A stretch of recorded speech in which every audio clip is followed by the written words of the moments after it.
Hola, hola, buenos dias, bom dia, and good morning. My name is Melinda Ramirez, and I am HACE's Director of Leadership Programs. My pronouns are she, her, and ella. I am Latina, and today I am wearing a dark black blazer. My hair is curly, dark brown, and a blue necklace is what I'm wearing around my neck. Me siento muy excited to be your Cafecito host today.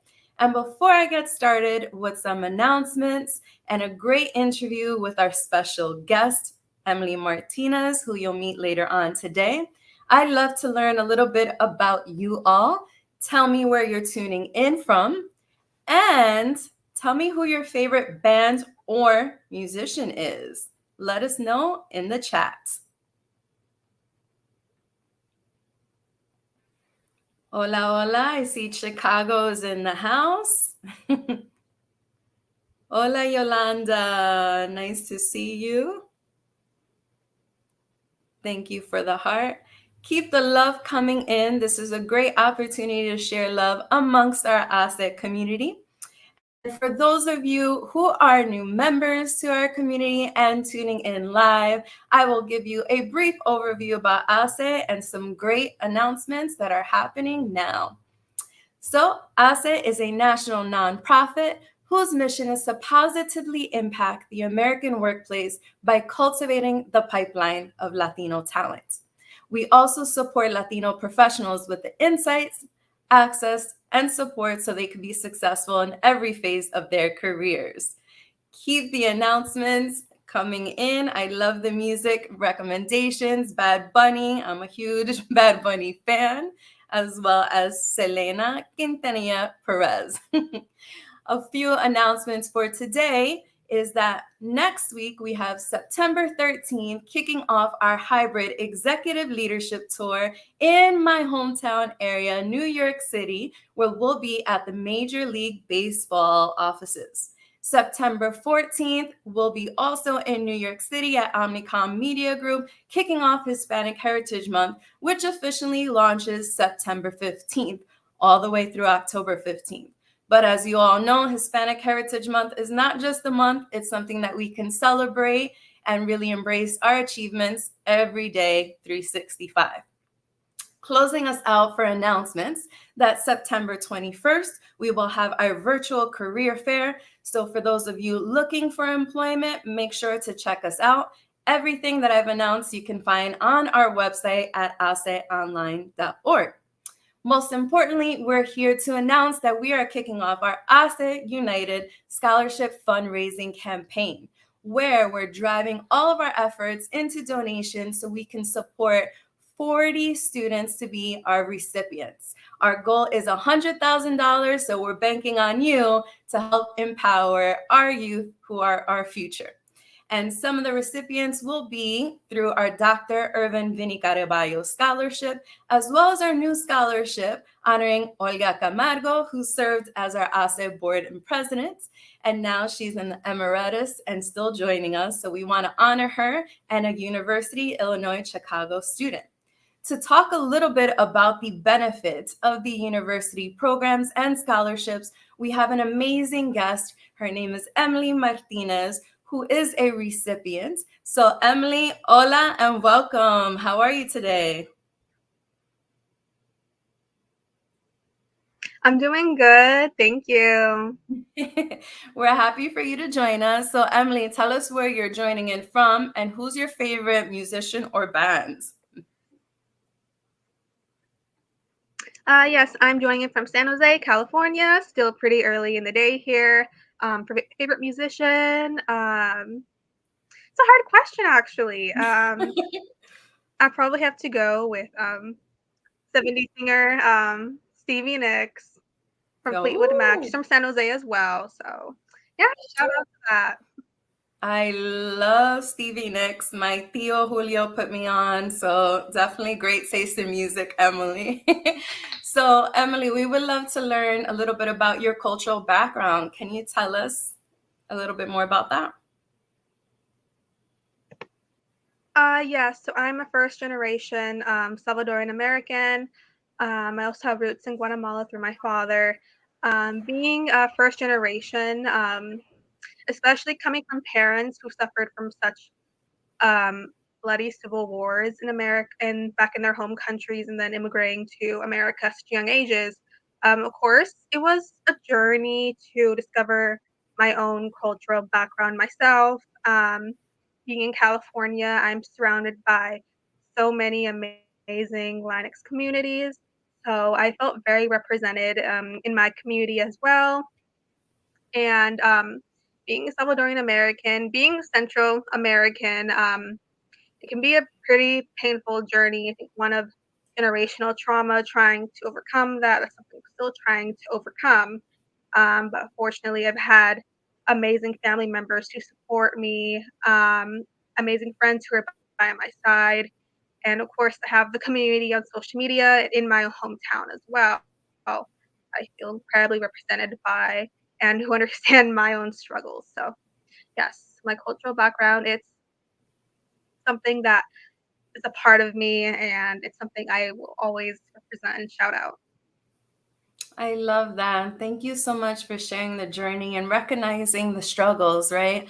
Of not just your family member, but in also recognizing the struggles of our ancestors, which is great because we're getting ready to kick off Hispanic Heritage Month. It's not just celebrating our achievements, but also recognizing the journey to get to the achievements. And thank you so much for paying that respect and saying, you know what, I understand the sacrifice that so many have put to help me get here. So, as a first generation American Latina Mhm. as well, I appreciate that and I respect that 1000%. So, Emily, we always ask our cafecito guests, how do you like your cafecito, Mm. or what's your morning beverage of choice? Tell us. Yeah, so when I do get cafecito, I always like sweetening it, putting about 2 packets of sugar usually. Thankfully, my mom always makes amazing coffee. So especially when I need something to wake me up, that's what I usually get.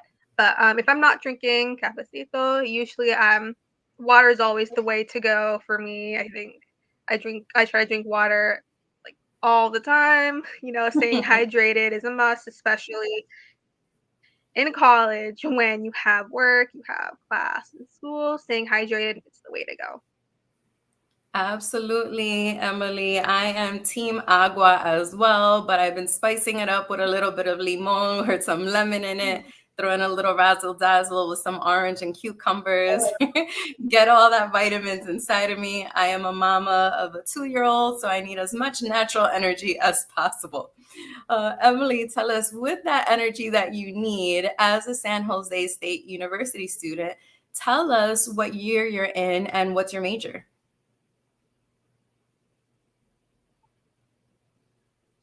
Yes, so I'm a senior, which is kind of weird for me to say, but yeah, I'm a Congrats. fourth year senior. I'm currently majoring in business administration, with a concentration in marketing, and yeah, here I am now. I started school in fall 2020, in the at the peak of COVID, so everything was online for a while, and now it's kind of weird for me to say I'm a senior. I feel it doesn't really feel that way, but yeah, I'm really excited to see, um, what life is like after college, and I'm really excited for the future. Thank you for sharing that. So, our asset community, Emily is a senior. You heard that. Our girl's going to be graduating soon. So, please connect with her on LinkedIn, reach out, give her some support, any tips about post graduation. So, I know when I graduated, the world changed. I didn't have COVID, but I did have the 20,000, sorry, 2007 slash 2008 recession. So I know what it's like to be thinking about uncertain times. So a community is definitely important to think about leaning in for uncertain times. And Emily, you're part of our ASE Comunidad, especially as a scholarship recipient. So tell us a little bit about the scholarship. How did it impact you and how did it help?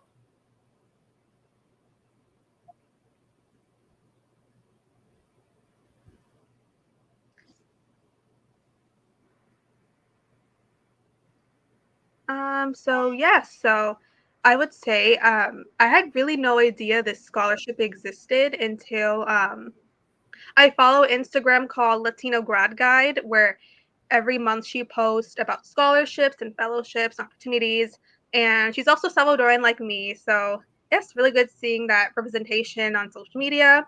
And she posted, I believe, about it in April, and usually I never really see or see scholarships being promoted, especially towards Hispanic students. So I thought, yes, might as well go for it.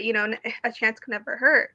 And I think, especially for me as a first generation student, I'm not really used to seeking out opportunities because I never really felt represented in the academic sphere at some point. So I was really surprised to see this sort of scholarship available.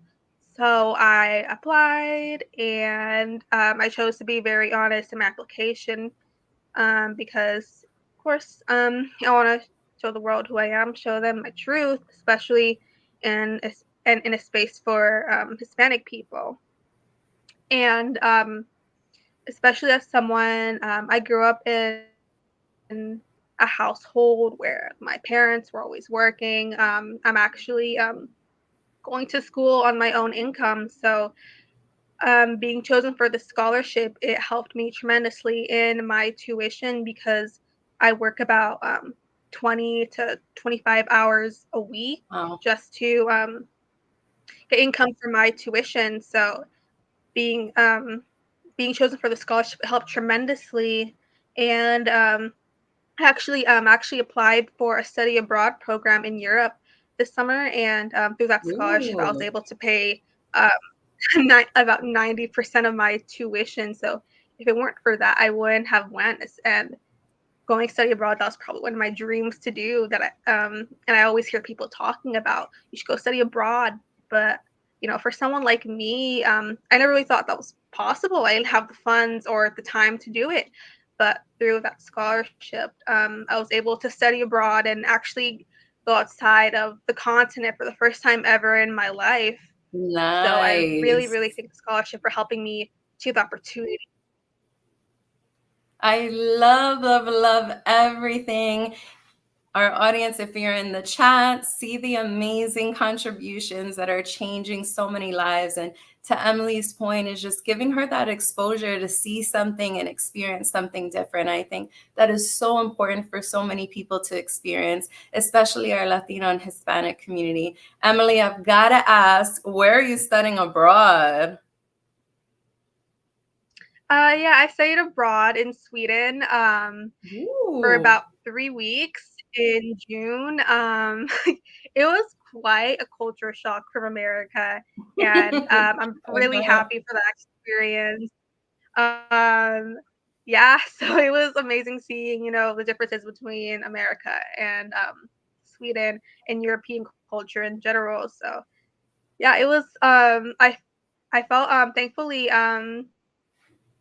it was an experience that I learned so much about myself as well. And the purpose of the course that I took, it was about politics, which is something I'm pretty interested in. So I was really happy to see how, of course, how things work outside of America, because I do think um, our culture is pretty isolated from other cultures around the world. So I think the most important thing for me was learning about other cultures, how they work, especially um, I think with Hispanic people, not many of us get the opportunity to do that because of funds and that sort of thing. So I feel pretty really lucky to have done that. I love that. I love how you were able to say you're studying politics, being able to experience a different country, getting that global experience, which is going to help you not only develop personally, but professionally as well, right? You're going to be graduating with that global political experience. That's Mhm. impressive. So, our audience, we want you to think about what experiences that you would like Mhm. to have, as well as what you think you can contribute to others. Think about some questions that you would love to ask Emily, either about her senior year, her scholarship recipient experience, or her experience in Sweden. Put it in the chat and then we'll flag it momentarily. But in the meantime, Emily, I want to talk a little bit about the scholarship application. One of the questions we always ask is, how will you pay it forward? Now, financially, that's great too, but we also mean, how will you take this opportunity of you going abroad and being positively impacted to help the Latino, Latina, Latinx, and Latinx community?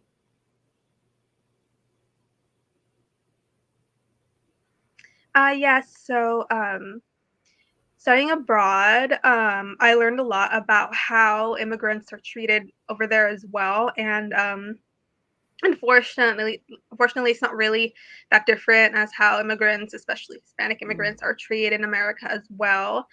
So, I've always wanted to get more involved in the community, and I think studying abroad only enhanced that desire to. And I've been involved in several programs since, including HACE, and it's, I really want to give a voice to Hispanic women, especially Salvadoran women like me. I think our stories do not get told enough, or if they do, it's usually by people who aren't even a part of Mhm. our community, and I don't think that's right. I think we have to show people what really happened, our perspective of things, especially for Latinas. And I know in every space I'm in, I always want to, tell my story. And usually, when I tell people my story, especially like with my parents, they come from the Civil War in El Salvador. Usually, people are shocked. They had no idea this sort of thing happened, and I think Mhm. that's it's not good, because I think these wars, things that happened in Latin America, they should be talked about more. They should be studied more. So I think going forward, I really want to tell my community our stories, and in a healthy manner, in a way that's not only healing my community but healing myself as well, and my own family. Hi, Emily. I loved everything, giving the two snaps. So, audience, two snaps on that one. I love how you said controlling our narrative, telling our story, using our voices to talk the good, the bad, and the ugly. I see that some people want to learn a little bit more about your stories. We have one question and a few still in the chat. So I see Edward is asking, do you think about graduate school? Emily, what are your thoughts?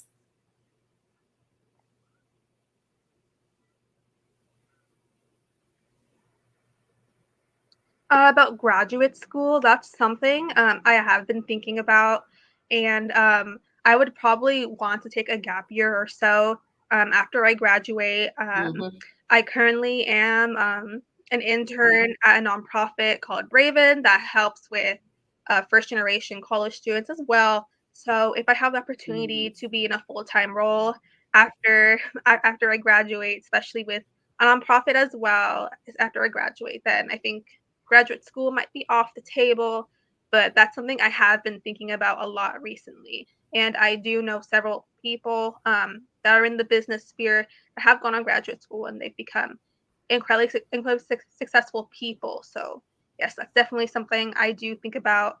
And yeah, I think I'll probably see where things go after I graduate my bachelor's. And yes, if I get something good after my undergraduate studies, then graduate school might be off the table for a while. But never say never. I hear you on that. I definitely needed a break and I also needed money. So after graduating, I worked for a few Mhm. years and then I did graduate school when the timing and the money was right. So I definitely understand taking your Mhm. time. We have a question from Jillian, one of our program managers who oversees the selection committee for our graduate and scholarship programs. She's asking, what tips, Emily, would you provide to students who are looking to apply to the Dr. Vinny Caraballo and Olga Camargo scholarships? One tip, be honest. I think be honest about your truth. Be raw in what you're saying. I think a lot of us might be a bit scared to talk about stuff like generational trauma, something like things disconnected from our culture and talking about sometimes. But I think being honest about your story and yourself, especially in the application, I think it's something that you definitely should do, and it shows who you are. It shows um, what your future is. Um, it shows how you think about yourself, and of course, Absolutely. tell how you really feel about your heritage and your culture. Especially for me, I was a person like I said before. I felt incredibly disconnected from my heritage, and through so many things, I finally embraced my heritage, and that's something I did talk about in my application. And I think being honest is just something you have to be, and yeah, I think that's probably the most important thing you should do. Thank you so much, Emily. I think that's great advice. Jillian had mentioned that. See a couple of comments about self awareness. I love that you're leveraging your Latinidad, just being honest. And you know what? We don't have to have Mhm. life figured out. We just have to be able to think about how do we move forward. And you don't have to do it alone. We have our comunidad, and our scholarship opportunities are available to undergraduate as well as graduate students. And you don't need to tell us about your immigration status as well. Now, to close this out, I have two questions. One is from Jorge and one is from me. So, Jorge's question is, Emily, what is your dream job? Yeah, so my dream job probably will be something in the nonprofit sphere. Um, like I said before, I'm currently an intern for a nonprofit called Braven, and I understand a lot of people might not like being or working in nonprofits because, of course, it's a job where you have to. It's like working. I've heard somebody use descriptions like working multiple jobs, but for me, working with nonprofits, it's something has always been personal to me. And the nonprofit that I'm currently in, its mission of helping first generational students, um, college students that, of course, aren't really as lucky as others. It's Mm-hmm. a mission that I'm incredibly passionate about, especially because I'm a college student and I come from a first generation background. And I want to help, other college students that feel they don't have a voice, and through the nonprofit sphere, I can do that so much. And I'm incredibly passionate about causes, so it's definitely something in the nonprofit sphere. And what I'm doing now currently, it's something that I love deeply, and I love all my coworkers and our mission, and it's something I would love to continue in. I love that. I love when you talk about that alignment with your passion, your purpose, and your professional goals. Definitely, I echo those sentiments, sentiments with the nonprofit asset impact. So, George or Jorge, Mhm. thank you very much. Emily, I would love to close us out on an even higher note with you telling us what is something that you're hopeful for in 2023. Something that I'm hopeful for in 2023 is definitely keep learning about myself and keep learning about my heritage. I actually visited El Salvador for the first time in years back in July, Wow. and I got to speak to my grandmother for the first time in person. In Oh, years, and just hearing her own I love stories that. and hearing how she has survived as a Latina, and as someone who grew up poor as well, hearing her stories and how she survived, it motivates me to keep going forward because learning about what my ancestors faced, of course, what my female ancestors faced, and now I'm here. It motivates me to keep going and to keep being hopeful and positive about the future. I love that. And also a big virtual hug to your abuelita. And for any abuelitas tuning in, mil gracias for everything that you do to help us move forward. With that said, Emily, it's been a pleasure, fue un placer to have you as our Cafecito host. We wish you so much success in finishing your senior year and all the opportunities that you're having upon graduation.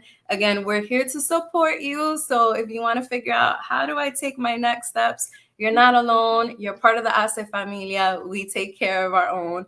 And that goes to our audience as well. Here, you're always part of the HACE family, and in community, we can be able to flourish together, as Patricia Mota, our president CEO, says.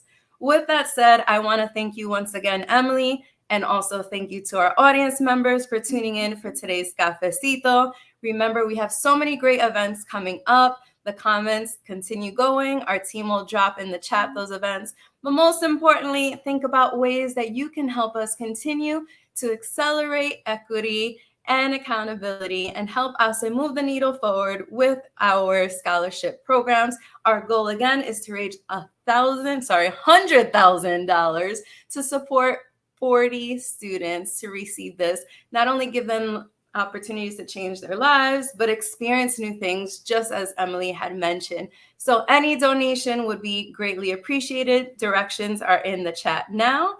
Thank you once again for tuning in, and we look forward to seeing you next week during Cafecito. Have a great day, everyone. Emily, thank you so much. Thank you, everyone.